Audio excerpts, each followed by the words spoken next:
নুরা পাগলা নামক একজনের মাজার ভেঙে কবর থেকে লাশ উঠিয়ে একেবারে মেইন রোডের উপর পুড়িয়ে দিয়েছে বিক্ষুব্ধ জনতা। এইটা নিয়ে সারা বাংলাদেশে তোলপাড় আমি সোশ্যাল মিডিয়াতে দেখলাম। এটার আসল কারণ কি আর রহস্য কি? অনেকে আমরা শুনে আটকে উঠছি, লাশ পুড়িয়ে দেওয়া হয়েছে। আসলে উনি কে? উনার সম্পর্কে যে অভিযোগগুলো এসেছে এগুলি শুনে আমার মাথার মধ্যে আসমান ভেঙে পড়েছে। এই নুরা পাগলা তিনি নিজেকে ইমাম মাহাদি বলে দাবি করেছেন, নাউজুবিল্লাহ।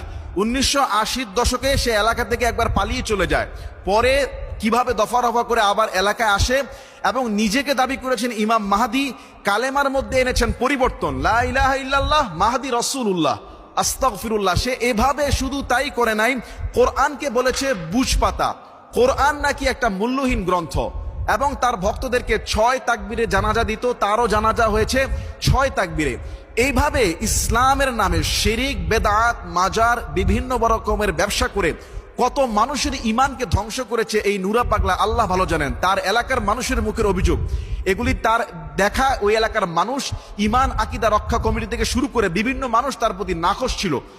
এমনকি সর্বশেষ যেটা করলো, সে জীবিত থাকা অবস্থায় কাবার আদলে প্রায় 12 ফুট একটা মাজার তৈরি করে, ঘর তৈরি করে, সম্পূর্ণ কাবা ঘরের রং দিয়ে। গত আগস্ট মাসে সে যখন ইন্তেকাল করে, তাকে মাটির নিচে মুসলিম রীতি অনুযায়ী দাফন না করে ওই 12 ফুট উঁচু কাবার আদলে তৈরি যে ঘর, সেখানে উপরে সিমেন্ট দিয়ে কয়েক ফুট, মাটি থেকে কয়েক ফুট উঁচুতে বিশেষ কায়দায় তাকে কবর দেওয়া হয়। আস্তাগফিরুল্লাহ। এইটা নিয়ে পুরো এলাকার মধ্যে মানুষের ভিতরে জনমানব ক্ষোভ জমে ওঠে। তারা মাজার কমিটিকে বারবার বলেছে যে কাবার মতো তৈরি করে কয়েক ফুট উঁচুতে কবর দিয়ে এটা কিসের ইঙ্গিত দিতে যাচ্ছে? তারা কি ইসলামকে তামাশা পেয়েছে? তারা মাজার কমিটিকে অনুরোধ করেছে তার কবরটা মাটির নিচে দেওয়ার জন্য। প্রশাসনের সঙ্গে কয়েক দফা রফা মিটিং করা হয়েছে। প্রশাসনের যেন টনকেই নড়ছে না যে কত বড় একটা অন্যায় কাজ এই নুরা পাগলার গোষ্ঠী করে ফেলেছে।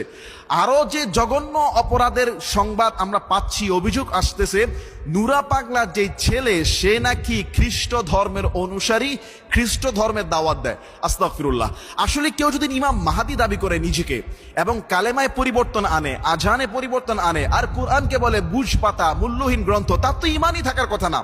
তার ইমান নাই, তার অনুসারীদের ইমান থাকবে না, তারা সম্পূর্ণ মুশরিক কাফের। তারপরও এলাকার মানুষ শ্রদ্ধাশীল হয়ে বলেছিল যে এই কবর যেন মাটির নিচে সরিয়া মতো রাখা হয়, কাবার ঘরের মতো কোনো আদল যেন তৈরি না করা হয়। সর্বশেষ প্রশাসনের সঙ্গে, তারপরে মাজার কমিটির সঙ্গে কয়েক দফা মিটিং হয়, আলোচনা হয়। লাস্ট বৃহস্পতিবার পর্যন্ত আলটিমেটাম দেওয়া হয় এবং শুক্রবার বিক্ষোভ সমাবেশ এবং মার্চ ফর গোয়ালন্দের একটা ঘোষণা করা হয়। কিন্তু ইমান